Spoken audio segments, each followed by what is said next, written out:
Sloss and Humphries on the road. Muggins and Cream, Cream and Muggins, straight thuggin', living the dream. And that's our intro. Fucking muggles. Tickling the clit inside your head that makes you laugh. You're pretty smug about having an electric car right now, eh? Why? Don't you know? Know what? People are panic buying fuel, Daniel. Are they? They are. Why? Because people thought there was going to be a fuel shortage. Oh, okay. And there wouldn't have been unless everybody panicked. Is it like the great toilet paper shortage of 2020? It's exactly like it, but with petrol. Right, okay. People are shoving petrol up their arse. Guys, come on. They really are. Oh, right. And using it on Halloween to throw over somebody's house as a prank. Very different prank. That's a murder attempt. You got it all wrong. Trick or treat, motherfucker. Yeah. So I had to go and fill the tank because we're going to Inverness, right? Yes. So I had to go and fill up the petrol, and you know what? Can I just say, it's one of those good days. You've not had one of these for a while because we've got back to it. Now this isn't a complaint. It's going to sound like a complaint. It sounds but like it's not one. Right, I'm going to take it as one. Right. So we don't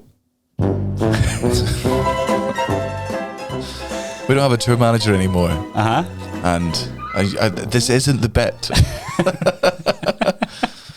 We don't have a tour manager. I'm going to get rid of that button. Fine. Okay. So it's run its course. It's run its course.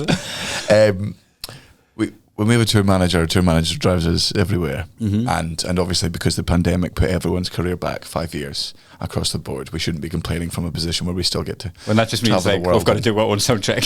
We're still going to go to theatres. And you know what? When you live a certain way, it's hard to go back. Mm-hmm. And having a tour manager who would just drive you to the next gig and then drive you back, it's just dead nice. It's just really nice because you can do what you want. You can act watch how the you match want. In the car. You can have a fucking sleep. You don't have to worry about how tired you are. You don't have to drink coffee at unreasonable times to just see yourself. You can live your life.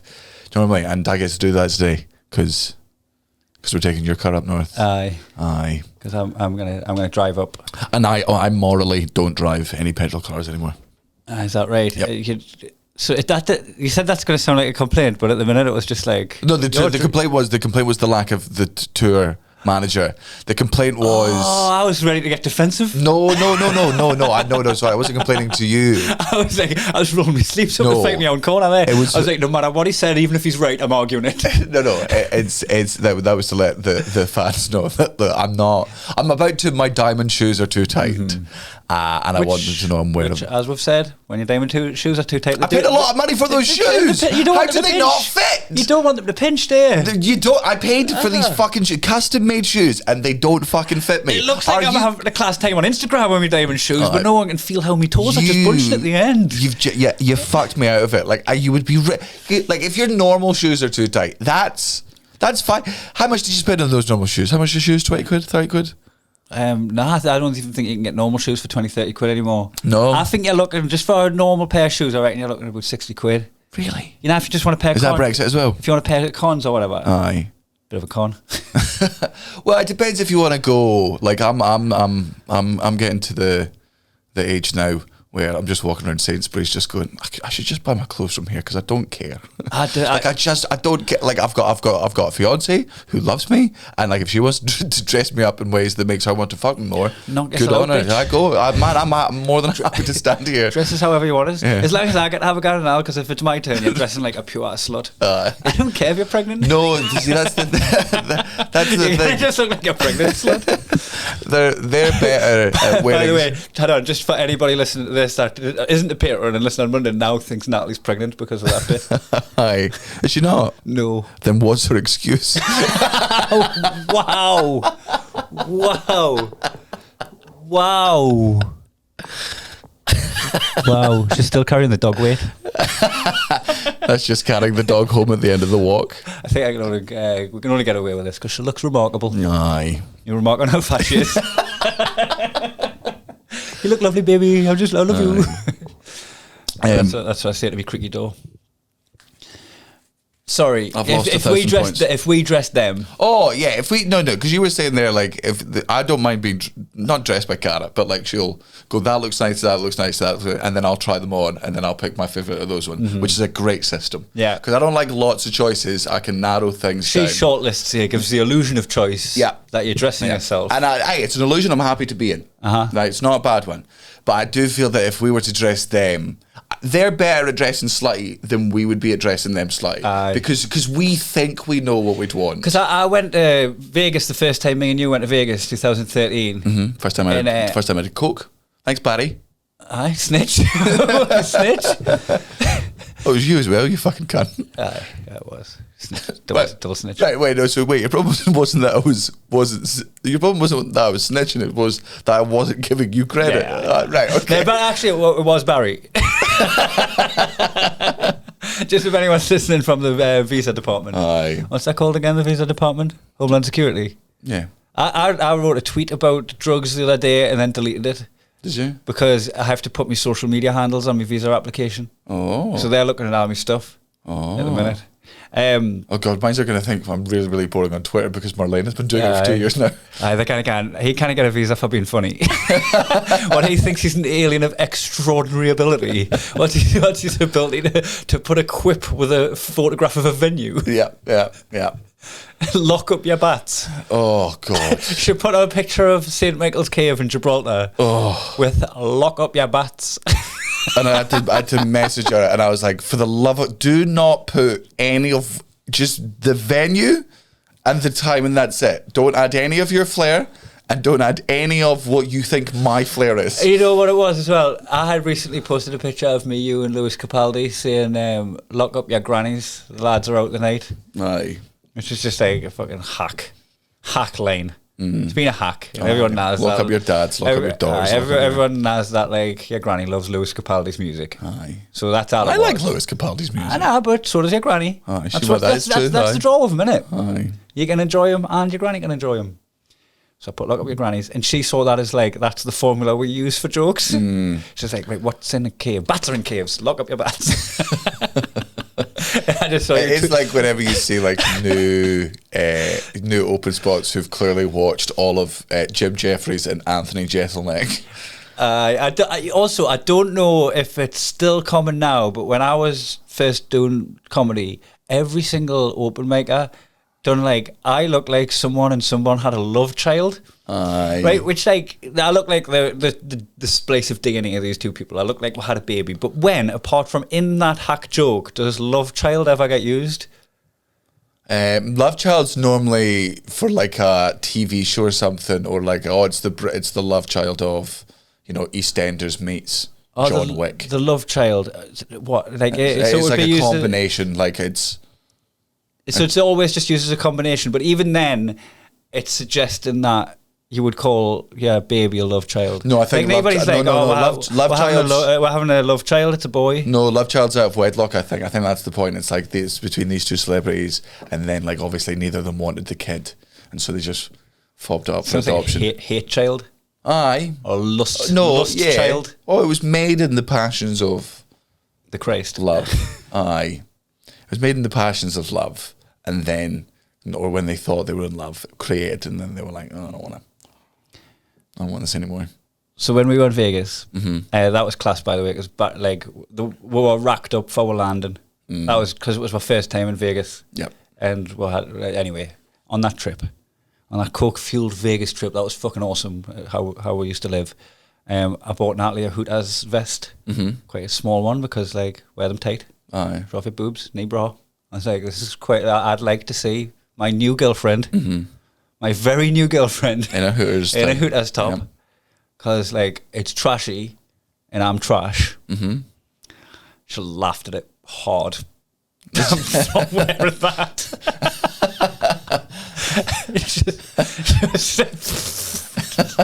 No, Kai. Not for me. I even got her some candy cane stockings once. Oh God, you fucking paedophile. And then I wouldn't let her wear them because they were red and white. And I bought them thinking these will be sexy Santa, because it was coming up Christmas now. I thought I'll spice things up again. Again. Just around Christmas, we like to have a very placid missionary 11 months of the year. And the second we start opening the doors on the advent calendars, that's when we get kinky, and we spice it up every day to different size butt plug. And you'd think they'd be going in ascending order. Nope. Every day's a gamble. 3 years ago, it was fucked. The biggest one came out first. The rest of the month was wasted. Natalie's from the Middle East anyway. She's always spicing things up. Oh, hey, come on now. It's very funny. I was like, you know what? I'm saying I wouldn't let her wear the red and white. She would also not have worn them. No. But then I was like, it's for the best anyway. I didn't put two and two together. I'm dressing up as a fucking Christmas macam. Well, it is their season. Nobody has a black and white Christmas, not since the 40s. Since It's a Wonderful Life. Aye. Which is it's fine as a movie. It's one of those ones where, like, you know how, like, not most, I'm going to say like 30% of classic movies and classic books, the only reason they're considered good now is because they're classics. They don't hold up. Because Mark Nelson and Joe Heaton just can't let go of the past. No, but it's people like that. But it's like, you go, man, look, the reason The Great Gatsby was considered one of the greatest books of all time was because when it came out, 7 other books existed. And they were just like, this one's class. It's about a man that's got no friends but does have friends. But now that we've got other books, can we all admit objectively that The Great Gatsby is fucking appalling? I feel The Wonderful Life's not appalling, right? But it's not even in the top 10 Christmas movies. But I think it's just like the vibe of putting on an old movie. Like we went to the Groves, you know, in Ashton Lane in Glasgow. Like the kind of like lardy-dar bit of Glasgow where they've got like a comfy seats cinema. All right, and let you take a bottle of Prosecco in with you. Aye. But like someone's still got glassed there. Did they? Because it's always Glasgow. It doesn't matter what you do. There's no fixing it. Nah, and the people make Glasgow though, Kai. But the people make Glasgow. The people make Glasgow scary. Aye, it's the people's capital. It's not the real capital. Important to remember that. No, it's not the real capital. Not even fucking close. This is a very exciting day for me. I've just gotten a notification that my shark has been delivered. What? I bought a cordless Hoover, Daniel. Oh, we've got one of them. You've got one already. Of course, he did. Aye, they're good. I had to save up for years. Have you got the one that it's like, does it bend at the neck? Is it that one? It's the wand. It's like 35 minutes of charge. Oh, so it's just like a wee hand one. No, it's the actual like it's the best one on the website. So I guess probably the one up from what you've got, whatever that shite is. I want Dyson. You would have bought it like early doors. Like I've probably got like a 2.0.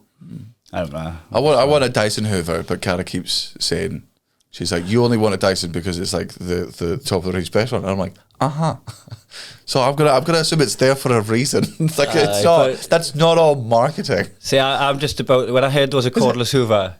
Is it about marketing? No, Dyson. I haven't Hoover enough because I've got laminate floors right through, right, and I'll just sweep up. But I only like don't Hoover because you have to plug the cunt in and fucking it's a fucking fanny on. Aye. But if you can have a cordless Hoover, I dig it, right? Aye. But that's just who I am now. I've just discovered like I fucking like these things.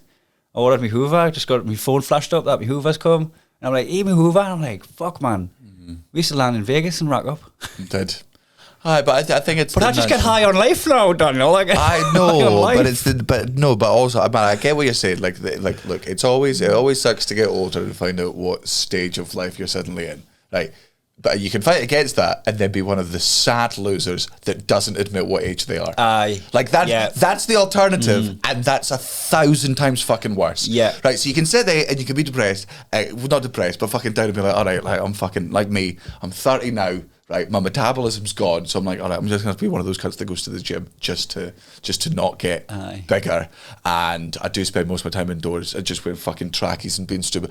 And you know, but that's better than me being like, no, like I'm still Wayne 21. Yeah, you get Wayne Lineker. Wayne fucking Lineker. Yeah, because like this is a fucking shatter point in our life. Like our lifestyle's there. It's mapped out for to just fucking have a good time until we die, right? If that's what you consider to be a good time. But like, you just end up with a big sunburnt belly on a beach in Thailand, fucking paying for pseudo affection. And it sounds kind of good. I don't know what I'm doing with a Hoover. What am I talking about? The gold chain on the beach with my chest hairs, me wispy little spider's legs. I also said that from a position as if I've matured and accepted what age I am when I smoke marijuana 24/7. That is true. Aye. But soon though, I'm sure we'll all. I quite like that was straddled two lives because I quite like that I've got me little pooch in the suburbs. I've joined the National Trust and I just got excited about my shark hoover. But like in a couple of weeks' time, we're going to be partying in New Orleans, and I get to step in and out. I get to wear both hats. Aye. It's kind of nice to, because what it has been in the past has been full throttle, the travel and partying bit. I am excited for the America tour. I had to do it to fucking tell you this. So I've got to do part of the job. I've got to do like videos of like, hey, New Orleans, I'm coming to the Fillmore Theatre on blah blah blah blah blah blah blah. 30-second clip for them to put on their social media. But because we're doing like fucking 30 or so dates on the tour, I've got to do fucking 30 of those, and they've all got to be in one take. So I was doing those on Friday. Using me fucking one for each venue. So like 36. You know, you're like a mad scientist by the 30th one. Your hair's all over the place. Your eyes are bloodshot and that. You're just doing this. I'm like, just come to the gig. Well, but it's also like I'm like, don't repeat jokes, and I'm like, nobody's watching all the videos, Daniel. Like nobody's been like, oh, like okay, there's this New Orleans one. Let's see what he said to Tennessee. Oh, this is the same joke. He's a fucking hack. I just, you know, do the fucking same bit of fucking 45-second banter. I'm using my fucking selfie stick that you gave me a hard time for, and rightly so. Well, and rightly so, because it turns out when you click the button, there is a 3-second delay before it films. Oh, so 36 videos without the 3-second beginning. Yeah. And you didn't like go and watch the video back on each one. No. You just wanted to like factory line them. Factory line. There it is. I had them all right up there. I was like, ba. So I'm perfect planning prevents piss poor performance, Daniel. It's the 4 Ps. Fuck. 6. Not even close. Like a third over. Really close. It did seem like a lot of Ps. It doesn't even. I don't even think that was 4. No, I've no idea. These are the reasons that you believe I'm absolutely fucking special in it. Is it that we believe that you are what you are, or you're in denial about who you are? Mate, you've got it all wrong. I don't think we do. It's different, mate. You have got it all wrong. You know, fucking. But there's more stories in our. I was self-employed at 25. I bought my own place at 22. But you can stop peaking. That's what a fucking peak is. You can fucking plateau, and then everyone else can go past. I've got it all going on. I'm a role model. But 2. I've got 6 godchildren, which I might have 4. Who knows? I'm bad with numbers. I've been best man 3 times. I'm about twice. I'm about to be 3. I'm married. Well, that doesn't. Man, I know people that are married and they're horrendous. That's not a win. I'm just saying, like I'm a pretty capable man. That makes coffee without a cup. Yeah, I made coffee without a cup. Did we talk about that? I think so. Yeah, and then you just poured all the way down the side of the thing. But this is the thing with it as well. Is I pressed the button on the machine and I hadn't put my cup under, which is a dumb thing to do. But I wouldn't have done it before my coffee. I mean, after my coffee. You know what I'm saying? Just make your own jokes. But the way you and Natalie would tell it is like, you made coffee without a cup. And people just picture us pouring the kettle onto the bench. I'm sorry.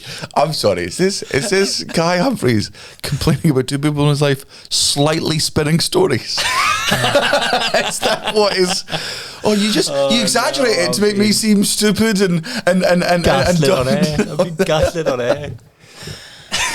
I imagine, I'm very grateful that we've got all these people that listen to the podcast, but I truly believe that what this podcast is most of the time is just catharsis for Matty to just hear you called and all your spinning and all your doctoring and stuff, because he suffers a fair bit of it. Nah. Not all of it. Nah, Matty is accountable for everything that he's done as Matty. Did we ever tell the story about when I lived with Matty and I come home and he'd made me bed? I don't think so. Me and Matty, Matty moved into my house, right, because one of his girlfriends took one of his houses. Aye. I can't remember which. Fucking hell, I'm not Rain Man. But it was one of them, right? Aye. He'd lost a house. Aye. So there was a spare room in mine that was my office, but we put a mattress down in it because he lost the bed as well. Mm-hmm. And we put a mattress down. So I'm at yours, right? We actually had a super successful night that night. And, sexually. Did we? We're pulled in hive. Oh, so not that successful. Yeah, actually, though, you mentioned it. Oh, man. God, Jesus, you took the fucking fun out of that story straight away. Oh, God. I was living on a high, then I was like, oh, man, that could have been a fucking great ending. So it was really successful. Aye. Well, who was with us? If your lawyer standards. Was it just us? I think it might have been, you know. I think it was We just didn't us. just go out to Hive to pool, did Nah, we? I'd been at the stand. I think you'd come to meet us for a pint after. We ended up on a night out. I think we brought like several girls back and picked one each. Don't spread that lie of a story. I think that's what happened. I think a group of girls come back with me. We didn't pick them, they picked us. Oh, They no, duked it it out. wasn't fucking Hive. It was fucking... Espionage. Yes, I do remember. Yes. Aye. Did we bang any of them? Uh-huh. Okay. So we'd had a night, right? Wait a night. And I hadn't really heard from Matty. It's like me and Matty aren't in constant comms. We've got a very uncomplicated relationship, me and Matty. Oh, man. Like, speaking of that, like, just sorry to interrupt you, but like, little Ali, one of my best friend since I was like 11 or 12 years old, meant to go to his house on Friday to help him paint his new place. And I'm filming the videos, and he phones me. And in the entire time we've known each other, he's never fucking phoned me once. Just for a chat. No, but Because that makes him one of the people you can answer to. But yeah, so I'm looking. Some people, if they ring, you can't answer that. I don't have 45 minutes. I've got me fucking. Yeah, I agree with that. But I've got my phone in the fucking stand, and it's at the perfect height for me doing all these videos. And so it's the worst time for him to call because now to answer. Because it looks like you've got a studio set up. Well, no, but because it's not even facing me. Oh, right, got you. Because I wanted to make sure that poster was the right way around, so I had to literally face the camera around this way, and that's why I'm using the fucking button. So I have to come around, see why it's fucking ringing. See that? I'm like, I don't want to answer this because I'm doing this, but then at the end I'm like, there's no reason he would phone unless it's like an actual emergency. He's never phoned me before. Phone him up, hey Manny, oh hey man, just have you you left to come to ours yet? I was like, no, I'll be there too. He's like, okay. Wrong number? No, it's Ali. He thought you were coming. Yeah, he said, no, just have you left on your way to ours? And I was Are like, you meant to be going to his? yeah, I was going there. Oh, right, got you. I thought, aye. But I was meant to be there in like 2 hours, and I'm like, no, I'm not going to be there for 2 hours. He's like, okay, bye. And I'm like, the fuck was that? What an absolute, like, for somebody that's been golden in an uncomplicated relationship, like you say, your entire life, you don't fall for each other. Like, Ali's really, really good. Like, Ali's the one that checks in. He keeps our group together, right? Aye. Because we're all lazy pieces of shit. I love that we're sending out the message that an uncomplicated relationship means you don't talk to each other. Yeah. But it's you don't bother each other unnecessarily. Yeah, is what it is. I know I'll see you at some point. I know we're going to organise seeing I each don't other. need to keep filling that cup. It's gonna be full when I see you. Like, and it's not going to be like, oh, we've not spoken for ages. It's an adult relationship where you can just go back into it. Go round to his house later on, and we're just drinking. And at one point, he just goes, I'm really sorry about phoning you earlier on. I was like, yeah, what the fuck was that about? He was like, me and Joanne went out to get food, and she was convinced that you were just going to leave and like get to the house when we weren't in there. And I was like, I'll just text her. She's like, no, just phone him, it's easier. And she doesn't know that we don't call each other. You didn't realise how bizarre that would be. You were like, you just start like bracing yourself, like, oh my god, something bad's happened. There's been an accident. But it's just him and probably he's like, see, I told you I shouldn't have phoned him. I told you, you freaked him out. You worried him. And I'm like, you did, Joanne, you can. So to any people out there, if your friends have, you know, if you're in a relationship with someone who seems to have uncomplicated or unclose relationship with his friends, don't change that, please, for the love of God. Trust me, I've been friends with the cunt for 20 years. We know what we're doing. Anyway, Matty. No, so like I didn't have any comms with him throughout this. Because trip. why would you? You'll when you come back, you'll catch up. You'll be like, we went back to Sloss's. We had 4 girls there, apparently. I feel like I'm just part of a story that you've spun to make us. Oh no, I do remember it. I do. Because just I don't think I banged though. On the are you sure? Because I thought we both. I think we just considered it a success that girls came back. I don't think we cherry on the icing on the cake. Daniel, I'm not an asshole. I remember my girls. I remember but I remember. That's why I'm saying they were all special to us in some way. You know. What was her name? I know it as well. Oh, okay. I only know it because you kept calling her Morgan Freeman.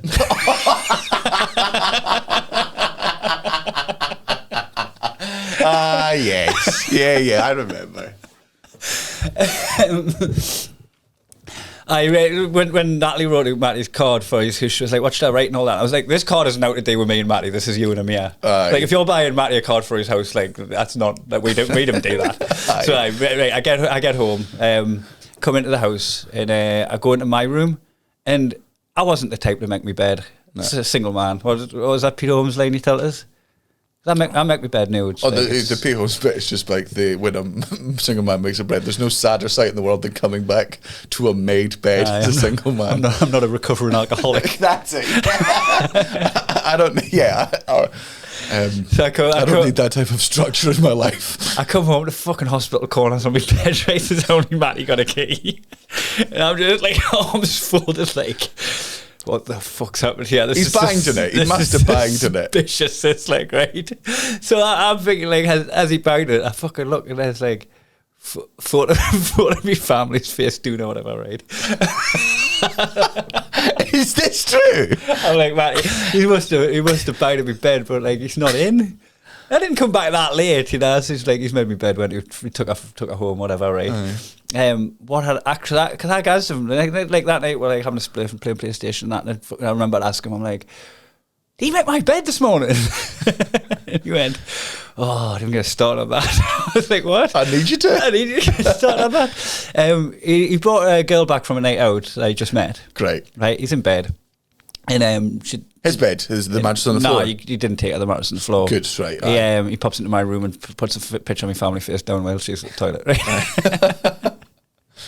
Just because he doesn't want to come that quick. Comes in and she just wants to cuddle. Oh, okay. And he's just lying there, just horny, and he's like, "Oh, damn." I literally can I just sneak out and go into my mattress? Have a wank there and then come back. Have a wank on my mattress.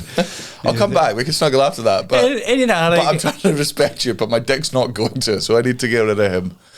Reasonable man would have just been like, "I'll just, you know what, like, I'll see you another time. We'll go out for a date. We'll take it slow." Mm-hmm. Right? Mike was like, "I'm going to text my ex." He's lying in bed next to this girl, right? Texts his ex. Right, he's chatting away to her in bed and all that, and she invites him run for a shag. He fucking snuck out. He snuck out the house. Matthew Canning. And left a stranger that he'd met in town in my bed. And bless her heart, she tidied up. She made me bed.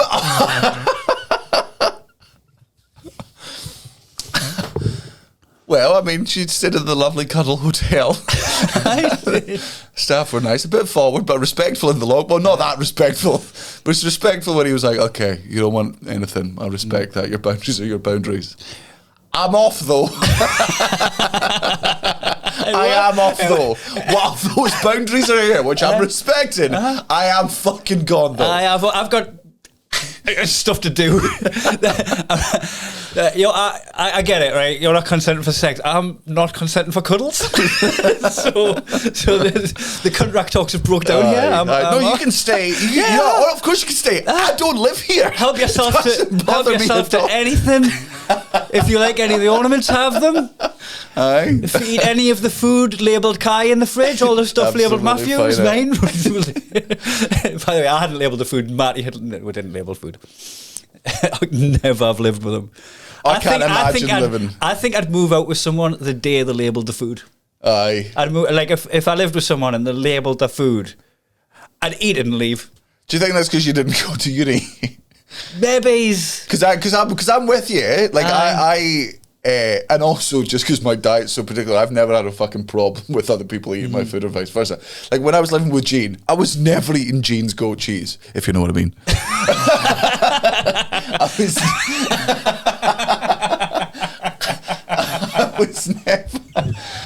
I was never delving into her pickle jar. That's actually not true. I do like pickles.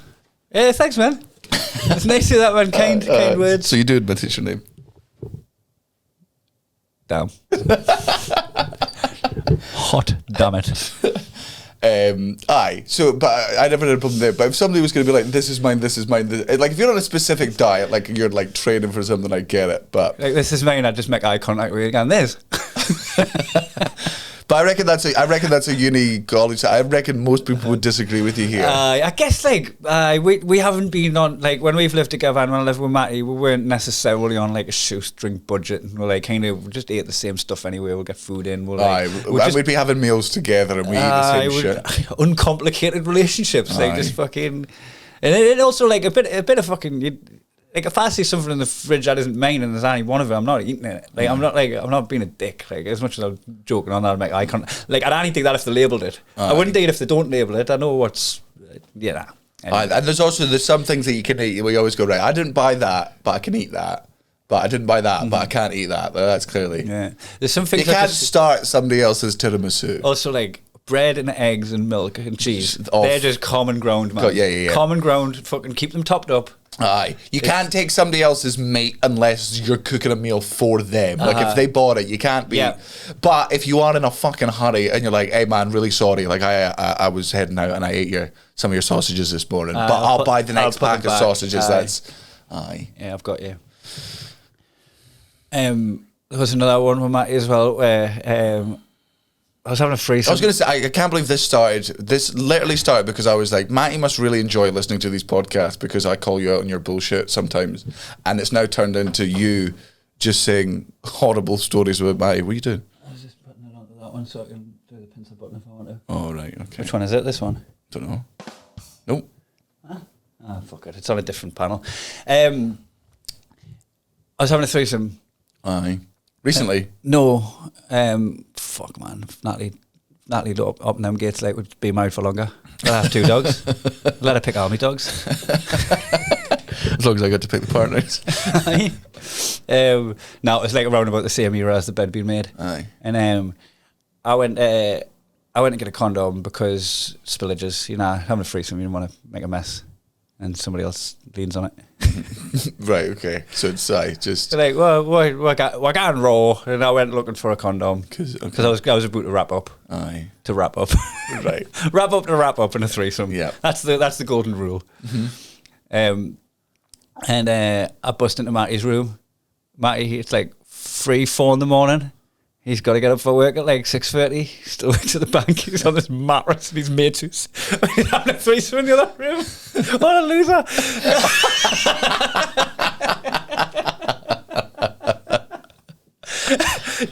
I busted into his room. First up, you're not invited. Second... Why? Because he immediately thought you were just calling him in. You're just standing there with like one foot on the bed, just desperately trying to tap him in like WWE. Come on, reach. And then he taps in. It's like a Ricketts fucking sperm splash. Aye. So I just went, hey, you got any condoms? And he just like opened one eye. He opened one eye. It's the only time I've really seen Matty angry with us. He just went, get that out my fucking face.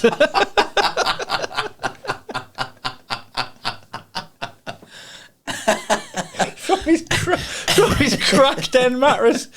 Get that out my fucking face. I went downstairs I had one in the glove box in my car. What, just in case the AA man was sexy. Posh wank at the services. Why on earth did you have a fucking condom in your glove box? Just fucking fits like a glove. Like your wallet. Oh man, it was very funny the other day. Like I've not changed my wallet and I've had this wallet for 5 years. Should we get new wallets? We should. I've had the same wallet for a while now. Do you know how? Because there's a fucking condom in it. Do you know the last time I used a fucking condom? Well, now the last time you didn't. Aye.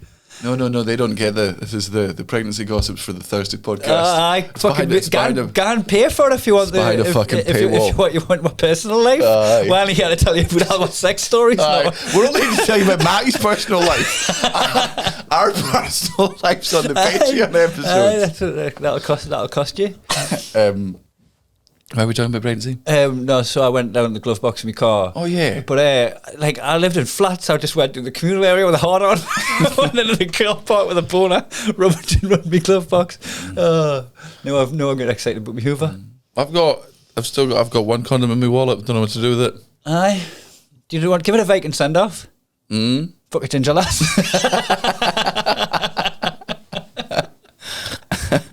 dead one.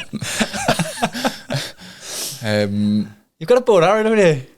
You've got a bow and arrow. I bought you a bow and arrow. Should I just like bow and arrow? We do need to get more because like we got the we've used it. We've used it on several occasions. But the problem is, if you miss, you just hit brick wall. We've got nowhere. You need something that's going to like act as a. How accurate is it? Like, do you miss a lot with the target size that I got you? Yes. Well, from the distance we do, because also I want it to be in a safe-ish place, so where it's not going to fucking ricochet off shit. But what about up against the fence? Because if it hits wood, it's grand. Aye, but if it goes through the fence, it kills the passerby. Oh, is it slatted? Aye. Then maybe you just need to get some bamboo or something. I'll think about it. Just put Matty's mattress up. Fucking stale. I just love telling Matty stories. I don't think he loves it. I think this is why he goes over to the Patreon, just so he does that. He's like, now they're talking about something else. Aye. You can go talk about your fucking dog, since that's all you do nowadays. I've been trying to avoid that. I know you have, but you've succeeded in 35 minutes, and I know you want to talk about your dog, so talk about your fucking dog. I don't know what else to say it without being just a sap. Aye. She had, she had the zoomies when she was here the other day, which the zoomies is a real thing, isn't it? Everyone knows what the zoomies are. Do they? Because I learned it. Aye. And I learned it, and I've overused that term because because the last podcast episode, the podcast ended where we went in and she'd been like hyper the whole time when she was here, but the first time he's met her, she was just dead placid. Aye. And I was going to Natalie, I was like, oh, they must be like, what the fuck have Natalie and Kai done to that puppy? No, we know, like, it's a puppy. It's like, going to be a puppy for 2 years. What have they done to it? It's fucking mental now. But she's been class. She's just so affectionate, man. Like, I can't get enough of it. Aye. So what you're saying is you need your dog's love? I really like it. Different who I am. I do. You're a normal person. You just denied it and took a stalwart stance. I repressed it. I was a fucking boys don't cry suicide waiting to happen. Aye. And thankfully, you're taking all your love out on a dog. You're not shooting up a school. You're venting it out now. It's healthier. It's good. Aye. Do you know I was a crybaby as a teenager? Mm-hmm. No, I mean, it doesn't surprise me. I've seen photos of you. I'd be sad. I would cry if I thought something was unfair or unjust. Aye. Or I was frustrated by something. Fucking, I couldn't help myself from having a lip quiver, like fucking having an angry cry. Aye. I think like into quite a late age as well. When did you stop? Like probably about like 15. I was a bit of a crybaby early teen. Aye. Like, as I remember, like, fucking, overseas camping air cadets, I had a bubble with something or other. So that would have been like 14 years old. You can't be. But, you know what? Probably done us the world of good. Probably done us the absolute world of good, just fucking bleeding that radiator. I think it's good. I think it's important to, because I don't know when I started, like, stopping crying in my teenage years. But it's not something I learned from my dad. Because normally it's like you get this thing drilled into you that boys don't cry. But man, I didn't have it drilled in anywhere in my life. Like I was never made to feel ashamed about crying. I was always able to speak about my emotions and stuff. I think it was like a fucking self-imposed thing, or maybe I learned it from media and shit, or maybe it was just the fact that none of the blokes I knew cried, and I was like, well, I can't be the one that does it as well. Like. As an adult, like from my adult life, when I realised, like, because I'm crying over all these injustices, and then fucking you come to terms with, like, there's just injustices everywhere. Aye. And then you come to terms with, like, oh, you've been egocentric here. The injustices aren't just about you. There's worse injustices with other people. Aye. So you, like, lend some perspective on your own injustices so that minimalises your own troubles. And then also, you get to the logical response of, like, well, that doesn't help. Like the crying on the situation isn't helping us solve the problem. But I think that's the way that fucking men look at it, which is that crying doesn't solve the problem. And I think traditionally a woman's argument is, I'm not trying to fix the problem when I'm crying. I'm just crying, like I need to let that out. This is part of the process. You can't do it while emotional. If you don't fucking vent it out, it doesn't disappear. In like fact- your anger that you don't quell and that you don't release in some way, it doesn't fuck off. That's right. Have you met an alcoholic? Like all of the sadness, all the emotions that you don't actually allow yourself to feel in the moment does come up at a later time. But there's no worse if And sometimes it comes out in stand-up and it makes you famous. So repress some of it and you'll become a millionaire. Aye, just let it bottle it up, let it manifest. Aye. Use something like stand-up as your release. Man, that's why I was worried about therapy for a while. I'm like, I can't have it fully fix me. Like I've got to fix it enough. I've got to fix it enough that I'm not sad, Aye. right? But I can't fix it to the point where I'm happy all the time. Yeah. Otherwise, what would I tell jokes about? I do find like my contentment has stifled my ambition as far as my career goes. 100%. But I don't know if like what's the main goal. If the main goal is my happiness, I think it is. Then driving my career harder in the pursuit of happiness maybe is the wrong move. Because then I don't know, my expectations management would be all fucking warped. If I'm living in this fucking pocket of happiness, then I'm just like, I'm alright, I push myself enough. But do you think we'll be better when we're older? Like, say if there's a point in the future, because this is a good life now, but, you know, everything dries up, things change, who knows what the future holds. Like, do you think there'll be a point in, like, fucking 10, 15, 20 years' time where, for whatever reason, we're just back to putting, like 200, 300, 400 series? Do you reckon we'll be better about it? Better. Aye. I've come across comics like that are... So have I, that's why I'm asking. Yeah, and they all seem to have drink problems and that. Hello? Continue. They've had their demons to conquer by regressing. Could that be us? Could we learn from them? Like, and as well for me, I haven't reached the heights you've reached. I've enjoyed all the same spoils of war. Aye. Like, I've been fucking really fortunate in that, like, I've gotten all of the fun stuff out of fame without ever being famous. So my level of going back to would just be the level I was kind of already at, And that was fun. and like, you know, doing clubs and that. Aye. I think I'd get better if I ever. I don't know if I'd be better about my career going to shit because it's been so good so far. And I think if, like, as long as I was financially fucking stable and wasn't relying on it, I think there'd be a bit of my heart that pined for, you know, the bigger rooms that I used to do. But I think I would be better. What would drive me to bitterness would be if I lost my ability. Like, if the reason I got, like, less, you know, successful and sort of less exposed, then the tours were smaller, was just because that's how time works, and my fans are just getting older and fucking moving on, whatever, that'd be natural. But if people stopped coming to see me because I was getting shitter, I think that would fucking do my nut, because I wouldn't know what to do, because I just go, if you lost the essence, aye, or you just like, because it's not like fucking being a footballer where or an athlete, any athlete, we go, hey man, sorry, but there is an age. Like, comedy should be a fucking wisdom game. yeah. So, and I mean, George Carlin took it right into his twilight years and just got better with age. Yeah, so like, I much prefer his stuff from 2007 to the stuff that made him famous. Yeah, so it's that thing. Like, I think if people start coming to see you, I would take it as this is a reflection on my ability and my talent, and that means that's diminished, and that's the opposite what would happen. So that's why I'm a failure, and now I'm better about all these fucking youths with all their fucking ambition and their drive that I used to have. I tell you, I used to fucking drive 5 hours for a 5-minute spot, you little fucking cunts. Unpaid. Well, No, my dad used to drive me 5 hours for an unpaid. There'd be like 6 people at the venue.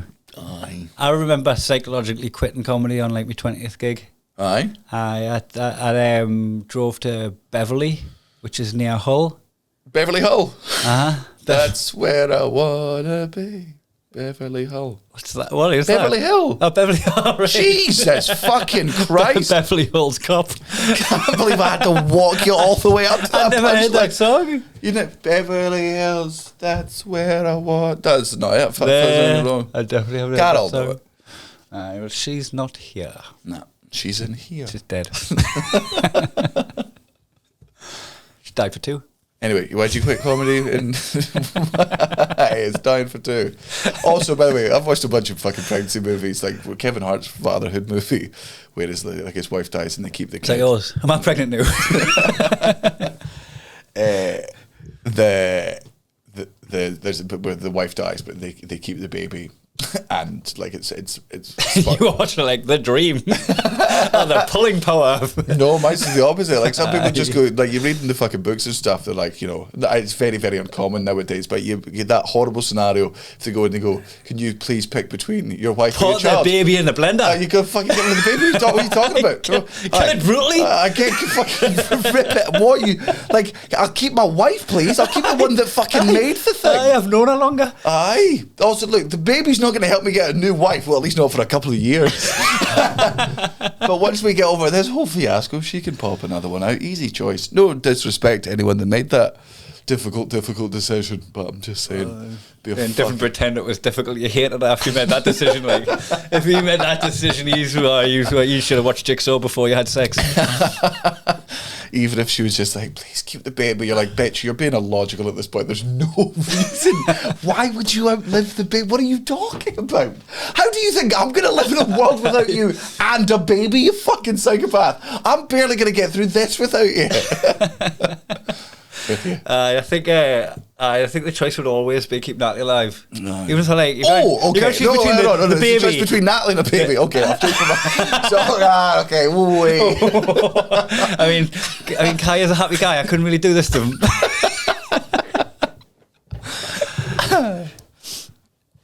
You were watching Kevin Hart. No, you were quitting comedy. Oh yeah, I was. I was in Beverly Hills Cop.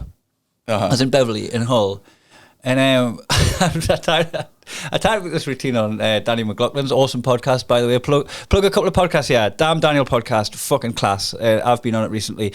Mid-Flight Brawl, Nick Cody and Luke Heggie. I've started listening to it back over, which is how I think you should get into a podcast. Listen to the most recent one. Yeah. Keep most recent, and then back listen to them if you've got time in between the new release. Different go, there's 250 podcasts, I'm going to have to start from one. Well, you wouldn't start Coronation Street from episode 1. I would tell you this way, I started fucking Critical Role from episode 1. That's narrative based. Aye, but it's also body. Right. Quitting comedy.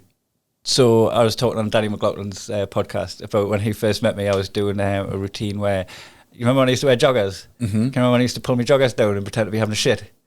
And I'd pull the toilet roll out to show like what you do if there's only one bit of toilet roll left. Aye. And you single fold it. Aye. And you have to wipe a ghosty. Aye. And I was doing that ghosty routine, but I was in Beverly and it was like middle-aged, middle-class couples dotted around a room, like probably 20 couples in a room that would sit about 150. Aye. Right, dotted around with loads of space in between them. And I'd only been gigging so far to my mates because I'd only gigged in Newcastle, and every time I gigged, people would come, people that I used to play football with, people I used to work with, just friends from school. Like, I'd always draw a following because I was pretty proactive about getting people to come to the gigs when I was on Facebook and stuff, right? And this was the first gig that I didn't have like a safety net if my pals are laughing at me dicking around on stage. And I'm locked into a routine that they're hating. They're fucking hating. It took us 3 hours and a bit to get there. Right, to the punchline. No wonder they're fucking. I was constipated.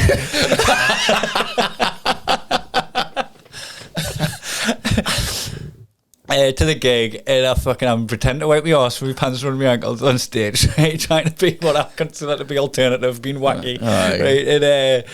And I just had to get up and pull my trousers up and apologise and leave the stage and drive back and fucking I had one petrol was in my tank. I was going to get us home. I've got to get back to my job tomorrow. And I was like, why am I doing this to myself? Why have I just spent money, wasted a day for that? It was my first proper bomb. And it was like really undignified.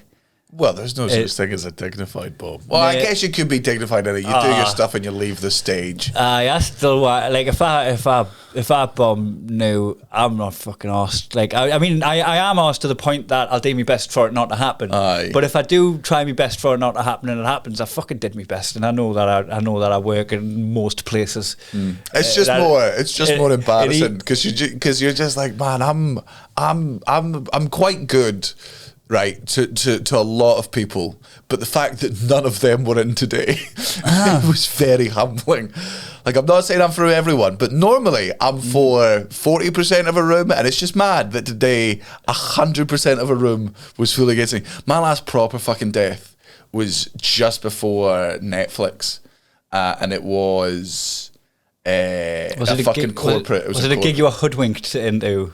Like either by money or like by false pretense, or a mate runs it and the promise. It was the money thing. It was the, like, I have a rule with corporates, and that is I don't do corporates. So I just say to Marlene, I'm like, just keep saying ridiculous numbers and then come back until it goes away. Yeah, until it goes away. And then just one company wouldn't go away, and I was like, all right, if you're that fucking, I'm not changing any of my material. Like, I'll not swear if that's the thing, but, you know, I'll try my best. And also, like, I'm not going to go in there and just be antagonistic. Fucking Des Clark's hosting it, and I love Des. Mm-hmm. And he's really good at that sort of thing as well, like getting everyone's attention, appealing to everybody. And he was just like, oh, you know, this next comedian. I was like, when's your Netflix coming out? I'm like, it's going to be in 2 weeks, man. He's like, oh, man, so happy for you. Like, just the nice way that Des is introduced me on, gives me a warm fucking welcome. And I was booked for 20, and I did 12, 13. Just walked off stage and said to Marlena straight away, I went, just give them the fucking money back. Not interested. And that's the end of my. That's the end of my. Then the corporate, you didn't take the money. No, I think Marlena. I think I still got like fucking half of it, but right, like it was just I. But that's the end of. That was me very much being like, there's no. Like, I've got a house now, so there's no amount of money you could offer me to make me do a corporate gig. I sacrificed my fee once because I didn't want to do the gig halfway through it. Yeah. I was on at Nottingham Jonglers, and no one was listening, and everyone was chatting to each other, and like, I just couldn't grab them. I'd been on like for 5 or 6 minutes, and I've been at, like, that's not my first time with the Jonglers where you kind of get their attention. Like, you sometimes just kind of get their attention. They're chatting to their mates, they're having a laugh at the table with their workmates. It's Christmas gigs. They're out on a staff night out. Their entertainment's contained. Fucking Christmas gigs, man. And I just went in my head. I was just like, I don't want this money that much. I just fucking said, right, just try and respect the next guy. It was the Stephen Grant thing. We always went up, did a tour with Stephen Grant and Mitch Benn, like the Gilded Balloon tour, when I was like 18, 19.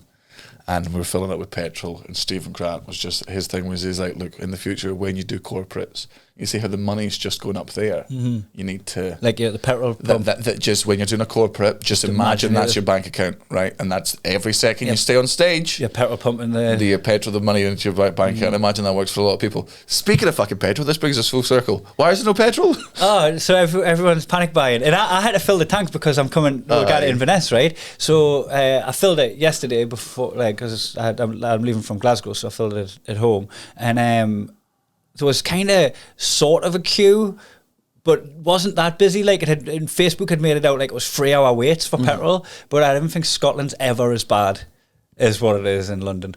In thereabouts, right? Like, you read the media as if it's the whole country, and then you realise that your country is just a bit more chilled. Like your territory. So there was like staff there expecting it to be mayhem and like telling you which pump to go to. But the queues didn't really justify it. It was just more like you come at 5 o'clock on a Monday or whatever.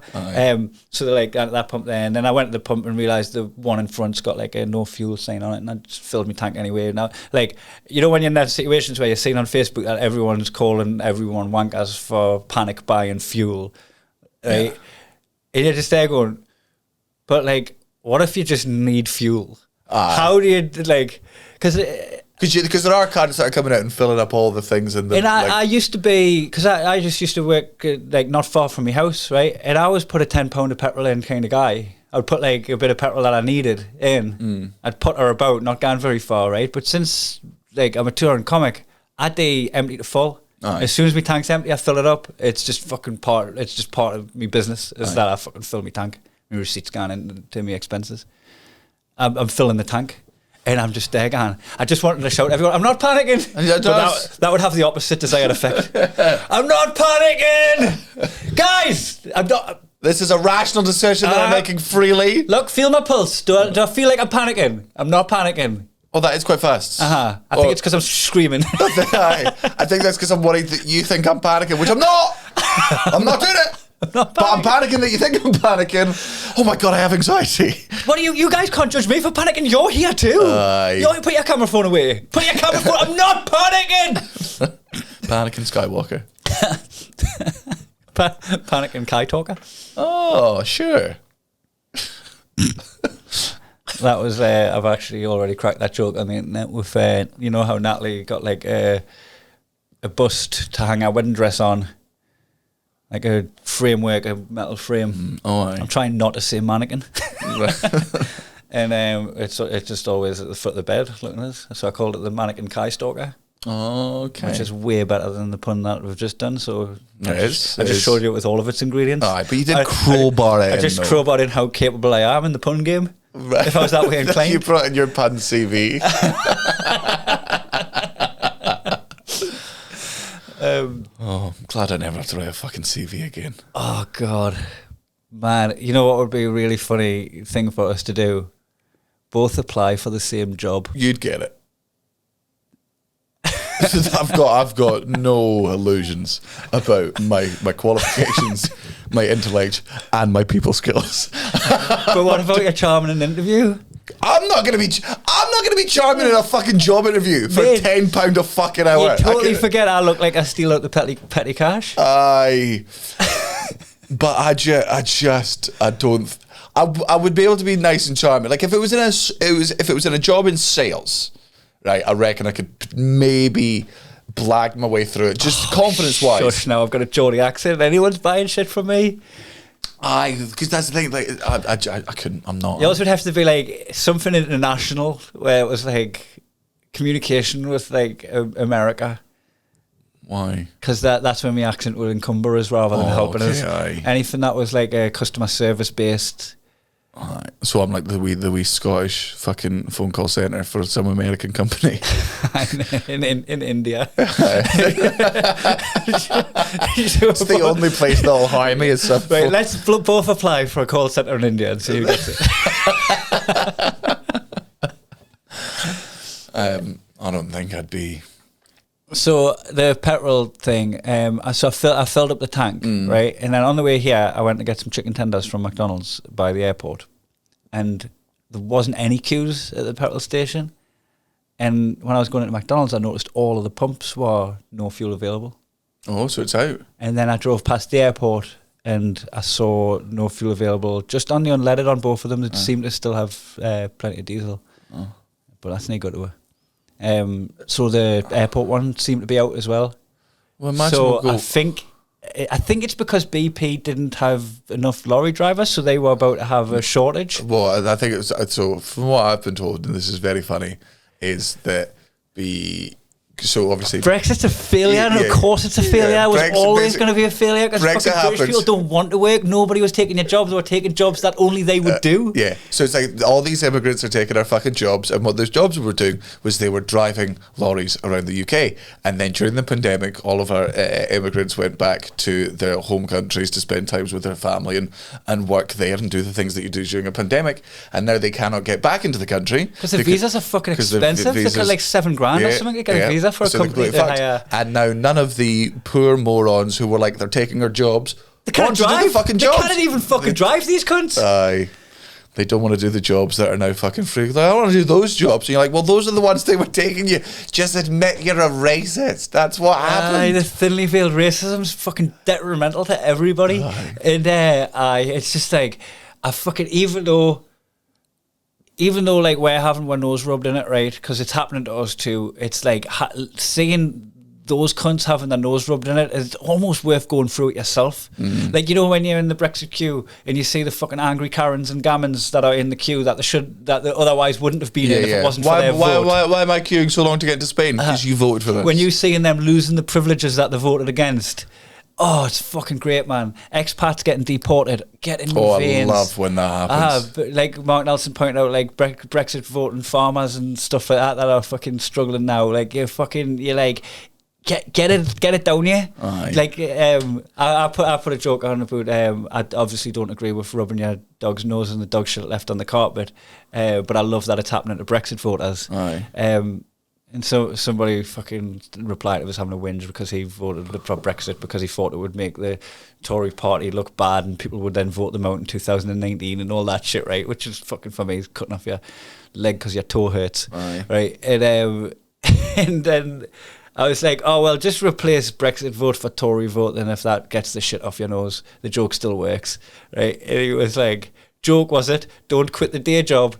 Which to a comedian is the highest compliment. Like, you might not have known I was a comedian, but telling a comedian not to quit your day job means you're doing well with your guys. There's no lower insult in the world than so-called comedian. Aye. You're like, man, I understand what you're trying to do there, and I get comedy's subjective, and subjectively you think I'm shitting, you're entitled to that. But objectively, I am good enough at my job that I own a house and a car. So, like, it's not. Yeah. It's not for fucking. There's food in my belly. Also, I get the people that like I get you were fucking lied to, and that's why you vote for Brexit. But you understand. But there's also a bunch of people screaming at you that you're being lied to. That, like, people that have clearly got a higher IQ.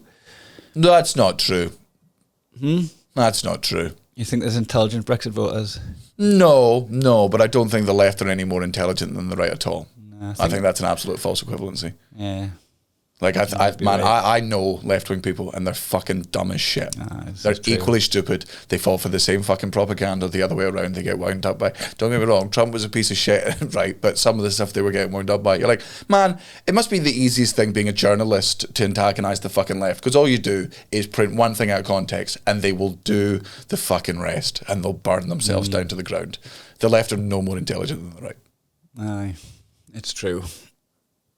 But it was a fucking stupid vote, though. Aye. What a stupid vote. Like if you voted Brexit, right, never play chess. What, you couldn't see this coming, what's happening. Aye. You couldn't just look a couple of moves ahead and go, oh, aye, Whoops. It's just the fact that you all trusted Boris Johnson, the man who's lied through it. Anyway. Let me read out some fucking tour dates. I actually remembered my dad jokes this time. I've been pretty lax with them. St Albans, 30th of September. Guildford, 1st of October. Madrid, 2nd of October. Ghent, 3rd of October. Antwerp, Brussels on the 4th and 5th. Pause. Did a second Madrid date get added? Nope. Did I not see you plugging it on your Insta story? Yeah, that's just the Madrid. Oh, sorry. I thought you'd added an extra one. No, it's just that one. Brussels, 2 shows in Tallinn on the 6th and 7th, and then the American tour, which goes to Boston, Washington, New York, Philly, St. Louis, Medford, Atlanta, Indianapolis, Pittsburgh, Albany, Concord, Grand Rapids, Cincinnati, Ann Arbor, Chicago, Madison, Minneapolis. You sound like an animaniac. San Diego, Los Angeles, San Francisco, Portland, Seattle, Phoenix, Denver, San Antonio, Austin, Dallas, Houston, New Orleans. And then there's more UK dates after that, which I'll probably cancel some of because I won't be bothered doing them. So that's where we're getting on tour. Where we get what visas when we land. Do we? Have you heard of that before? No. Because normally you go to the embassy, Aye. you give them your passport, your documentation. They tell you you've got a criminal record and need to look into it. You get your passport back a week later. That sort of fucking shenanigans. This time, we've got our interview for our passport, for our visas in the airport. And that doesn't sit quite right with me. In the airport at the other end? At LAX. Oh, wow. So what if they said no? And we're already there and we're like, oxies. very, very annoying if you and Neil both get through. It's just be like, oh. We couldn't actually, because my visa is attached to yours. Oh, okay. So mine depends on yours, but yours doesn't depend on mine. So, like, if yours has got, like, a typo on your name, yeah. If you filled it in wrong or something, like, put the wrong passport number in, it all crumbles. Yeah. But, like, I don't know. It's very nerve-wracking. It's a bit of jeopardy, isn't it? It's the blood pumping. Might not work. Well, anyway, we hope to be coming to America. We'll see. Well, we're definitely coming to America. Now, we're leaving the airport, or if we're going to go full Tom Hanks and just fucking kick around the terminal for 6 weeks. Your dad won't buy FIFA 22 because the players don't take the knee before the match. Fair. Fucking Alonso. Oh, they won't take the knee. They won't take the knee. Aye, that's why he won't buy it.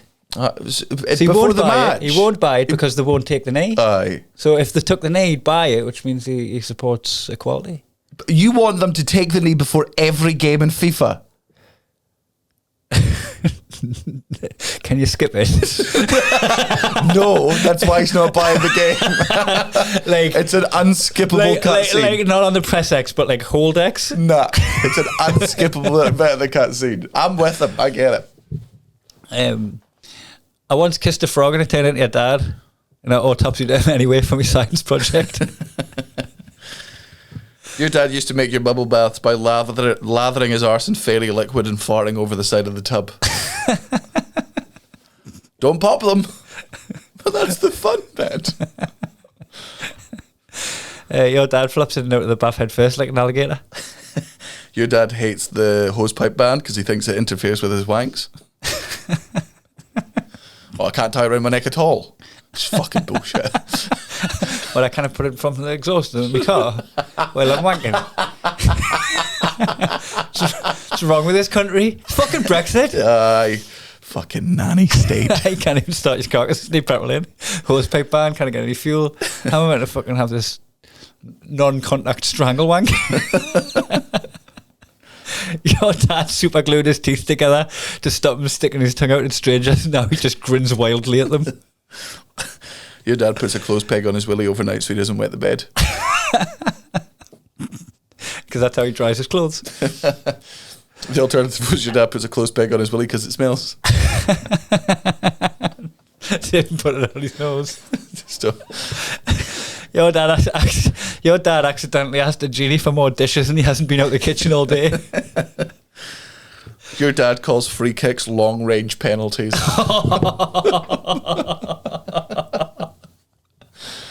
Oh, it's a real American soccer term there. Fucking nil all. PKs. Offsides. Offsides. Offsides. The players Offsides, plural. Aye. Defense. Your dad pisses like a garden sprinkler because he has a happy ending at acupuncture. Podcast done.